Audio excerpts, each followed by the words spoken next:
While the violence has been largely contained in KwaZulu-Natal, sporadic attacks are allegedly continuing. Racial tensions between black and Indian residents also still simmering in parts of the province. At least 180 people died in the province in the last week.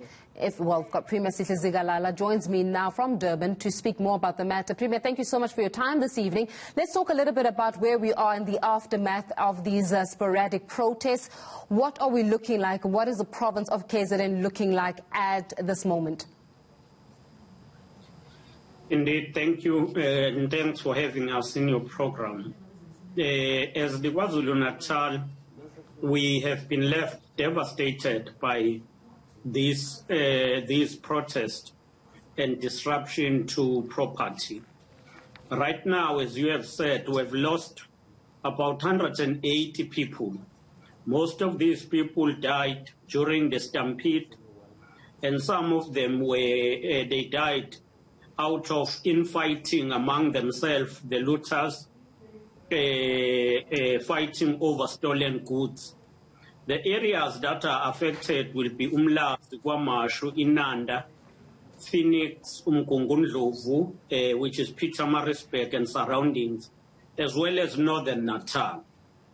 But we are happy to report that with all that, the police are doing quite a good job, as they have managed to arrest more than 1,814 suspects. And these are suspects who are facing charges around theft, murder, public violence, possession of stolen property, and housebreaking. So these are kind of charges that are laid to these individuals. Yeah, I mean, there's also been reports allegedly that we can expect more protesting and perhaps even subsequent violence even tomorrow. Some allegations are coming in from different parts of KZN that we may see another flare-up. Are you aware of these reports, and what is going to be done to mitigate against yet another scene where we see looting and violence across the province? We are aware of these threats. We have put in place all security measures to ensure that we avert any further disruption or protest that may lead to violence. Yeah. We are having now the army that is well deployed throughout the province. The police are on the ground as well, ensuring that they work in our townships and rural areas. So all in all, we can confirm that we are ready. We have taken a view that we must stay prepared for anything. How ready really can you say you are, Premier? Because as we've seen and witnessed in the province within the past few days, the police were criticized for not only not being visible, but when they were visible, they seem to have been overwhelmed by the crowds. How then do you start avoiding another situation? I understand the fact that the SANDF has been deployed, but how do you start avoiding a situation, as we've seen in the past few days, where we've got a lot of police just standing around, overwhelmed by the citizens, not even knowing how to act and respond? How are you going to avoid another looting spree where people are concerned? Well, we hope and plan to ensure that we provide more equipment to the police that will help them to disperse the crowd. And therefore, the issue of crowd management is quite considered. We would be adding more of water cannons and all of those equipments that help to disperse the crowd. And what are you going to be doing about these allegations of racism within Phoenix? I mean, we've got now that about 20 deaths have been reported. Residents are saying that no, there are actually more than 20 deaths that have been reported, saying that Indians and black Africans are not cohesive within the environment itself. How do you put an end to that? What is happening in Phoenix? Racial tensions pose quite a serious threat to the project of building a national democratic society. We've taken up this issue seriously. Today, myself and the Minister of Minerals and Energy, as well as MP Shengu, we were in Chatsworth, dealing with same issues where about 13 people were killed. And the Minister of Police, Begitele, and MP Nkonyeni, were in Phoenix, dealing with the same issues. We are going to ensure that we use the KwaZulu-Natal Provincial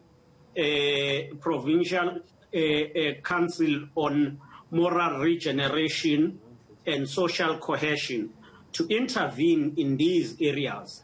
If I may just interject there, Premier, I completely hear you with the moral regeneration as well as the social cohesion.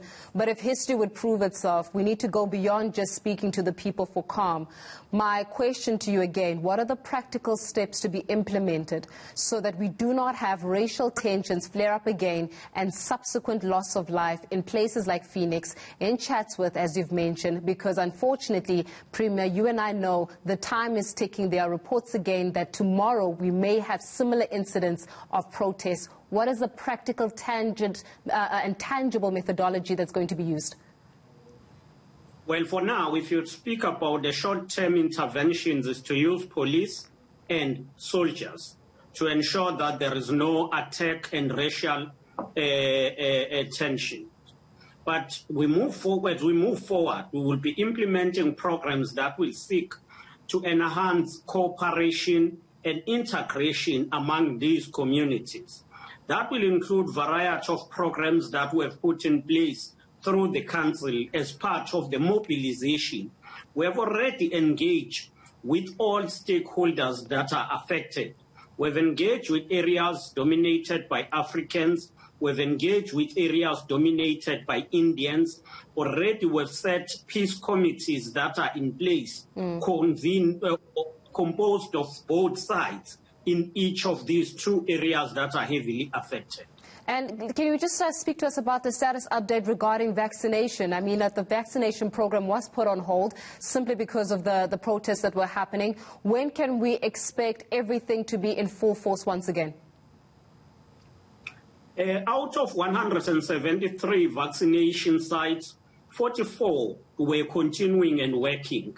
We will be rolling out and ensuring that all others are opened as the situation goes back to normality. We know that our vaccination drive in our primary sites, which are hospitals, is continuing. What was stopped is the vaccination in secondary sites, such as halls, because those were disrupted. The areas that were hit by this and heavily affected are areas such as eThekwini, Umgungundlovu, King Cetshwayo, and Ilembe. We are going to be reactivating and ensuring that our teams are going back as the situation goes back to normal. Can you give us a time frame? Are we looking at a week, 2 weeks, 5 months, a year? How long are we talking? That by midweek, all of our sites are back and functioning. Premier, we'll leave it there for this evening. Thank you so much for your time. That is the Premier Sihle Zikalala, KZN Premier, giving us the latest update on what is happening in the province.